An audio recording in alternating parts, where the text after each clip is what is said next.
এবার রাতে ঘটনাস্থলে যান পুরমন্ত্রী ফিরহাদ হাকিম। ঘটনাস্থলে যান সিপিএম নেতা সূর্যকান্ত মিশ্র।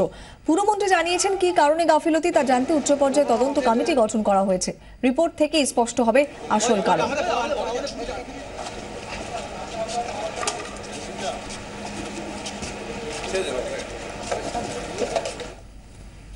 দুঃখজনক, এত বড় একটা ঘটনা, এতগুলো মানুষ মারা গেছে, তাদের পরিবারের প্রতি সমবেদনা জানাই। এখন আমাদের কাজ হচ্ছে সমবেদনা, যারা অসুস্থ আছে, যারা ইনজোর্ড আছে, তাদের দ্রুত আরোগ্য কামনা করা। এছাড়া এখন কী করা আছে, এখন আস্তে আস্তে এটা পরিষ্কার করে নিয়ে তারপর ভগবানের কাছে প্রার্থনা করি যেন আর কোনো ভেতরে আর কোনো বডি না থাকে।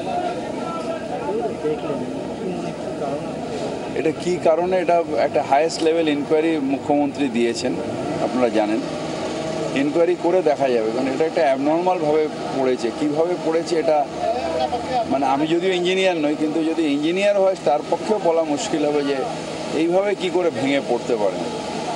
এটা ইনকোয়ারিটা হোক, হলে আমরা জানতে পারবো যে কী করে হবে এবং কার দায়িত্ব, কার দোষ, এগুলো সব মুখ্যমন্ত্রী যে হাইয়েস্ট লেভেল ইনকোয়ারি অর্ডার দিয়েছেন তারপরে এটা পেরিয়ে আসবে।